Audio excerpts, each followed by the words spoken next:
الحمد لله الذي كفى وسلام على عباده الذين اصطفى. أما بعد فقد قال الله تبارك وتعالى في القرآن المجيد والفرقان الحميد. أعوذ بالله من الشيطان الرجيم. بسم الله الرحمن الرحيم. إنا جعلنا ما على الأرض زينة لها لنبلوهم أيهم أحسن عملا وَإِنَّا لَجَاعِلُونَ مَا عَلَيْهَا صَعِيدًا جُرُزًا إلى آخر الآية. صدق اللہ العظیم. بزرگان محترم، میرے نوجوان ساتھیوں، سورہ کہف کی تفسیر کا سلسلہ جاری ہے. جو آیت کریمہ آپ کے سامنے پڑھی گئی، اس میں اللہ تبارک و تعالیٰ نے ارشاد فرمایا کہ کائنات کی یہ زندگی، زمین پر جو کچھ بھی اللہ تبارک و تعالیٰ نے بنایا ہے، اور یہ خوشنما زندگی، یہ رنگ و روغن والی زندگی جو ہمیں نظر آ رہی ہے، یہ بے کیف نہیں ہے، پرکیف اللہ نے بنایا زمین کو. یعنی دنیا کے اندر رہتے ہوئے، اس زمین پر رہتے ہوئے انسان ایسا نہیں ہے کہ بالکل اگتا گیا ہو. اللہ نے پرکیف زندگی بنائی کہ راحت و آرام کے نقشے رکھے، خوشنما مناظر رکھے، اور نہ جانے کیا کیا اللہ نے زمین پہ پیدا کیا کہ انسان کا دل اس میں لگ جاتا ہے. لیکن اللہ نے یہ رونق اس لیے بھی نہیں بنائی تھی کہ انسان اس دنیا کے اندر، اس زمین پر بسنے والی چیزوں کے اندر اتنا دل لگائے کہ اپنی زندگی کے مقصد کو بھول جائے. اتنا بھی دل لگانے کی ہمیں اجازت نہیں ہے. مقصد حیات کو بھولنا نہیں ہے، زندگی کے مقصد کو بھولنا نہیں ہے. جہاں اللہ نے یہ زرق، یہ برق، یہ خوشنما زمین، یہ خوشنما کائنات اللہ نے بنائی، وہیں اس زمین کی، اس دنیا کی حقیقت یہ بھی ہے کہ یہ چند روزہ ہے. آگے اللہ نے فرمایا وَإِنَّا لَجَاعِلُونَ مَا عَلَيْهَا صَعِيدًا جُرُزًا، کہ اس زمین پر جو کچھ ہے ہم اس کو کاٹ چھاٹ کر چٹیل میدان بنا دیں گے. ایک وقت آئے گا کہ یہ زمین چٹیل میدان بن جائے گی. تو پھر یہ کیوں ہے زرق برق، یہ خوشنما چیزیں، یہ زمین کے اندر رعنائیہ، یہ خوبصورت عالم اللہ نے کیوں بنایا؟ فرمایا لِنَبْلُوَهُمْ أَيُّهُمْ أَحْسَنُ عَمَلًا، ہم جانچنا چاہتے ہیں، ہم پرکھنا چاہتے ہیں کہ کون تم میں سے بہتر عمل کرتا ہے، سب سے اچھا عمل لے کر آتا ہے. اللہ تبارک و تعالیٰ نے فرمایا ہم نے پیدا کیا وہ جو کچھ زمین پر، زمین کے لیے زینت بنایا تاکہ ہم ان کو آزمائیں کون تم میں سے اچھے عمل کرتا ہے. یونیورسٹی، کالج قائم کرتے ہیں، اسکول قائم کرتے ہیں، اس کا مقصد یہی ہوتا ہے کہ جو کامیاب طلبہ ہو، بہتر سے بہترین طلبہ ہو، وہ پوزیشن لاوے، کامیاب ہوئے. جو بس شوق طلبہ ہوتے ہیں ان کو بھی تو ایڈمیشن مل جاتا ہے، وہ فیل ہو جاتے ہیں تو سرزنش کے مستحق ہوتے ہیں، لیکن یونیورسٹی، کالج کا مقصد وہ طلبہ نہیں ہوتے. تو اس کائنات کا مقصد اچھے سے اچھے عمل کرنے والوں کو چھانٹنا ہے. اس کا یہ مطلب نہیں کہ اس دنیا کے اندر برے عمل کرنے والے نہیں ہوں گے. ایڈمیشن تو برے عمل کرنے والوں کو بھی ملا ہے، لیکن چھانٹنے کے لیے اور جس کے لیے دنیا بنائی ہے وہ ان لوگوں کو چھانٹنے کے لیے کہ جو بہتر سے بہترین عمل کرنے والے ہیں، تاکہ اللہ تعالیٰ ان کو آخرت میں جنت دے، جنت کی نعمتیں دے۔ برے عمل کرنے والے تو خود بخود چھٹ گئے۔ دوسری آیت کے اندر سورہ ملک کے اندر بھی اس ٹائپ کا مضمون ہے، وہاں بھی اللہ نے بیان کیا، کتنا خوبصورت مضمون، الذی خلق الموت والحیات لیبلوکم ایکم احسن عملا، کہ موت اور زندگی کو اللہ نے پیدا کیا کیوں؟ یہی مقصد ہے کہ بھی کثرت اعمال نہیں دیکھنی ہے، انسان کو آزمانا ہے کہ دنیا میں رہتے ہوئے وہ کیسے عمل کرتا ہے، بہتر سے بہتر عمل کے اندر اچھا سے اچھا عمل کون کر کے آتا ہے۔ موت اور زندگی یہ اسی دنیا کے اندر ہی ہے، اس سے پہلے عدم تھا، کوئی زندگی کا تصور نہیں تھا، اور مرنے کے بعد زندگی ہی ہوگی، وہ مرنا نہیں ہوگا۔ پھر مرنا اور جینا جو اللہ نے پیدا کیا ہے اور جو واقع ہوگا وہ دنیا کے اندر ہی ہوگا، امتحان کے لیے ہے۔ مرنے اور جینے کے درمیان جو وقفہ ہے، جو ٹائم ہے، جو زمانہ ہے، وہ جانچنے کے لیے ہے، ایمان والوں کو، انسانوں کو پرکھنے کے لیے ہے، کون اپنے ایمان پر باقی رہتا ہے، کون اچھے سے اچھا عمل کر کے آتا ہے۔ خیر، باقی اس زمین کی، اس دنیا کی حقیقت آگے بتا دی گئی کہ اللہ تبارک و تعالیٰ ایک وقت آئے گا اس کو چٹیل بنا دے گا۔ تو جہاں یہ خوشنما کائنات چند روزہ ہے اور اس کے اندر انسان کا دل نہ چاہتے ہوئے بھی لگ ہی جاتا ہے، تو آگے اللہ نے ایک بہترین قصہ گار والوں کا بیان فرمایا ہے کہ جب تک دین اور دنیا دونوں کی ایک ساتھ تحصیل ممکن ہے، حاصل کرنا ممکن ہے، اور مقصد حیات زندگی کے مقصد سے ٹکراؤ بھی نہیں ہوتا ہے، تب تک تو آپ دنیا میں لگو، دنیا کے اندر اتنے مست ہو سکتے ہو کہ آپ کی زندگی کے مقصد سے ٹکراؤ نہ ہوتا ہو۔ لیکن جہاں زندگی کا مقصد ہم بھول بیٹھے، ٹکراؤ ہو جاوے، تو پھر دنیا کو خیر آباد کہہ دو، پھر دین کو مقدم رکھو۔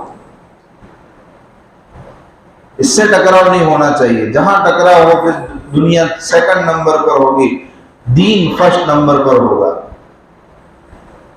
تو غار والوں کا قصہ بیان کیا، بڑا مختصر 4 آیتوں کے اندر اللہ نے اتنی بہترین باتیں اور بہترین قصہ بیان فرما دیا کہ ان کے سامنے بھی ایسے حالات، ایسی سچویشن پیدا ہو گئی کہ وہ مجبور ہو گئے کہ بھی کیا کیا جائے، دین اور دنیا دونوں ایک ساتھ پاسبل نہیں تھا، تو انہوں نے اپنے جذبات کی قربانیں دی۔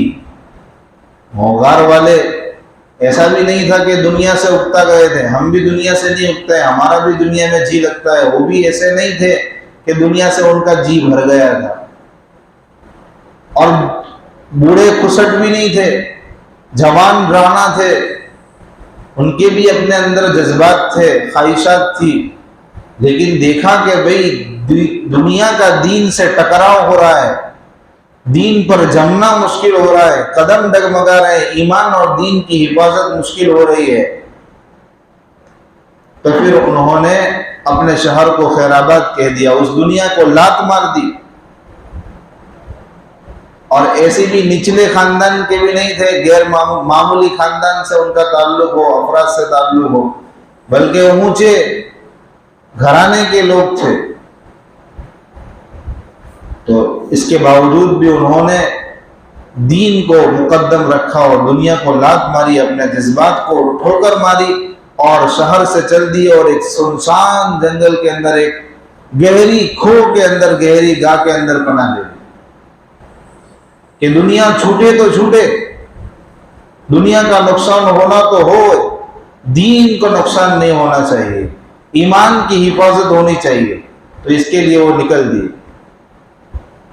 اب اس کو آیت کی روشنی میں سمجھیے، ام حسبت ان اصحاب الکہف والرقیم کانوا من آیاتنا عجبا، کیا تمہارا گمان ہے کہ یہ غار والے، نوشتہ ناموں والے، ہماری قدرت کی نشانیوں میں سے کوئی عجیب چیز تھے؟ یعنی اللہ کی قدرت کی نشانیاں تو ہر چہار سو پھیلی ہوئی ہے. آپ کو خالی یہ جو واقعہ جاننا ہے. ان لوگوں نے سوال کیا تھا کہ محمد نبی ہے تو ان سے یہ پوچھنا گھر والوں کا قصہ. تو آپ کو یہی واقعہ جاننے کی خواہش ہے؟ آپ کو نصیحت پذیری، نصیحت قبول کرنی ہے، آپ کو نصیحت ماننی ہی ہے، تو اللہ کی قدرت کی نشانیاں تو اس سے بھی بڑی بڑی ہے. یہ چوڑی چکلی زمین، اس میں غور کرو. یہ بغیر ستونوں والا آسمان، اس میں غور کرو. بڑے بڑے پہاڑ، اس میں غور کرو. سمندر، موجے مارتا ہوا، ٹھاٹے مارتا ہوا سمندر. خیر اللہ کی قدرت کی عجائبات تو اس سے بھی بڑے بڑے ہیں. اس میں غور کرے تو بھی مقصد کی تکمیل ہو جائے، مقصد حاصل ہو جائے. آپ کو یہی قصہ جاننا ہے؟ یہ تو اللہ کے عجائبات میں سے سب سے کم عجوبہ ہے، سب سے کم وہ نشانی ہے قدرت کی. اس سے بھی بڑی بڑی نشانیاں ہیں. نہیں، انکار مقصود نہیں ہے کہ واقعہ بیان نہیں کرنا ہے، بلکہ استعجاب ہے، تعجب ہوتا ہے کہ آپ اس سے بڑی بڑی نشانیوں میں غور نہیں کرتے اور آپ کو یہ واقعہ جانو گے تو مانو گے. خیر اللہ نے بیان کیا. اصحاب الکہف کے بعد والرقیم، نوشتہ ناموں والے، اس کا اضافہ کیوں کیا؟ اس کا اضافہ کرنے کا مقصد یہ ہے کہ یہ بہت سارے ایسے واقعے مختلف موقعوں پر، مختلف جگہوں پر ایسے پیش آئے ہیں کہ دین کی حفاظت کے لیے بہت سارے لوگوں نے غار میں پناہ لی ہے. بس کوئی 21 کی بھی تعداد ملتی ہے کہ غار والے کچھ لوگ قبروں کے اندر فلانی جگہ پر دفن ہیں، کچھ 5 سے زائد بھی ملتی ہے. الگ الگ جگہوں پر غار میں پناہ گزین ہونے کی قصے اور واقعات ملتے ہیں. تو یہاں کون سے قرآن میں جو بیان کیا غار والوں کا قصہ، وہ کون سے غار والے مراد ہے، وہ کون سے نوجوانوں کا قصہ مراد ہے؟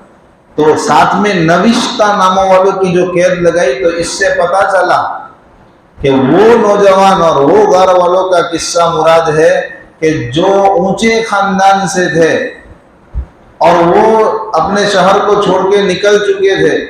بادشاہ بھی پریشان ہے، گھر والے بھی پریشان ہیں، تلاش بسیار کے بعد بھی ان کا کوئی اتا پتہ نہیں تھا. تو ان کا نام، ان کا نسب، ان کے احوال، یہ سب لکھ کے اس زمانے میں بادشاہ کا جو خزانہ ہوتا ہے، شاہی خزانہ، اس کے اندر ایک شیشے کی تختی تھی، اس کے اوپر ان کے احوال لکھ دیے گئے تھے، رقم کر دیے گئے تھے اور پھر اس کو شاہی خزانے میں رکھ دیا گیا تھا. اصحاب الرقیم، نوشتہ ناموں والے، اس سے پتہ چلتا ہے کہ وہ لوگ مراد ہے، وہ کہف والے، وہ غار والے. آگے فرمایا گیا، قصہ شروع ہوا. اذ اوى الفتية الى الكهف فقالوا ربنا آتنا من لدنك رحمة. یاد کرو اس وقت کو جب چند نوجوانوں نے غار کی پناہ لی اور انہوں نے کہا، اے ہمارے پروردگار، آپ ہمیں اپنی طرف سے رحمت عطا کیجئے اور ہمارے لیے ہمارے دینی معاملے میں رہبری کیجئے. نوجوان نکل پڑے اور دور شہر سے سنسان جنگل کے اندر ایک غار میں پناہ لی. اللہ سے دعا کی، اللہ تو نے اگر ہماری رہبری نہیں کی، تو نے ہمارا اس وقت اس مشکل بھرے حالات میں ساتھ نہیں دیا تو یہ قوم تو ہمیں قتل کر ڈالے گی. ہمارا جینا دوبھر کر رکھا ہے، دین اور ایمان کی حفاظت مشکل ہو گئی ہے. ایسے وقت میں تو اللہ ہماری حفاظت کر، ہماری مدد کر. تو اللہ نے ان کی کیسی مدد کی، اللہ نے کیسی مدد کی. فَضَرَبْنَا عَلَىٰ آذَانِهِمْ فِي الْكَهْفِ سِنِينَ عَدَدًا، کہ ہم نے ان کے کانوں پر غار میں تھپکی ماری، یعنی ان کو سال ہاں سال تک لمبی نیند غار میں کوہ میں سلا دیا، کھو میں سلا دیا. اتنے سال سلایا، اتنی لمبی نیند سلایا کہ اللہ نے سلانے کے ذریعے سے، نیند کے ذریعے سے ان کے دین کی حفاظت. اللہ اگر دین کی حفاظت کرنے کے اوپر آوے، ایمان کی حفاظت کرنے کے اوپر آوے، بندہ اپنی محنت کا اظہار کرے، اللہ نیند کی شکل میں ایمان کی حفاظت فرماتا. ثم بعثناهم لنعلم اي الحزبين احصى لما لبثوا. اور پھر جب اٹھایا بھی تو کیسے موقع پر اٹھایا کہ دیکھو ان کو سلایا تھا تو دین کی حفاظت کے لیے، اٹھایا ہے تب بھی دین کی حفاظت. جب اٹھے ہیں تو دو گروہوں کے اندر، دو جماعتوں کے اندر ایک بہت بڑا نزاع، بہت بڑا جھگڑا ہو گیا ایک معاملے میں۔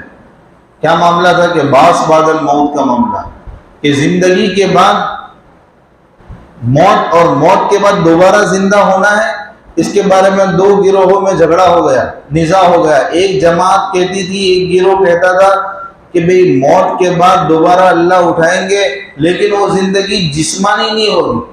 ابھی ہم جسمانی زندگی اور روحانی زندگی دونوں زندگی ہے نا ہماری، کہ روح بھی ہے جسم بھی ہے۔ تو ایک جماعت کہتی تھی کہ وہ جسمانی زندگی نہیں ہوگی موت کے بعد کی دوسری زندگی، اور ایک جماعت کہتی تھی کہ بھئی جسمانی بھی ہوگی روحانی، دونوں طرح کی زندگی کے وہ قائل تھے، کہ جسم بھی ہوگا روح بھی ہوگی۔ تو جھگڑا ہو گیا، تو اللہ نے ایسے وقت کے اندر سال ہا سال کے بعد ان کو اٹھایا، اصحاب الکہف کو، غار والوں کو لمبی نیند سلا دیا تھا۔ ثم بعثناہم، پھر ہم نے ان کو اٹھایا تاکہ ہم جانیں کہ دو جماعتوں میں سے کون سی جماعت کو جو وہ مدت ٹھہرے ہیں، سوئے ہیں، اس میں سے دو جماعتوں میں سے کس کو زیادہ پتہ ہے۔ تو یہ باس بعد الموت کی دلیل بنایا اللہ نے، کہ جو اللہ اتنی لمبی نیند سلانے کے بعد زندہ کر سکتا ہے، نیند تو موت کی بہن ہے، جو اللہ اتنا لمبا سلا کے واپس سے جگا سکتا ہے، وہ اللہ موت کے بعد دوبارہ زندہ بھی کر سکتا ہے۔ اللہ کے لیے کوئی بعید نہیں، اللہ واپس سے زندگی دے سکتا ہے اور حساب کتاب ہوگا۔ تو یہ باس بعد الموت کا جو جھگڑا تھا اللہ نے اس طرح سلجھا دیا۔ تو سلایا تب بھی دین کی حفاظت، اٹھایا تب بھی دین کی ایک امر کی حفاظت ہو گئی۔ یہ اجمالی قصہ آپ کے سامنے ذکر کیا گیا، آگے کچھ تفصیل بھی آئے گی، وہ انشاءاللہ آئندہ مجلس میں سنیں گے۔ صدق اللہ۔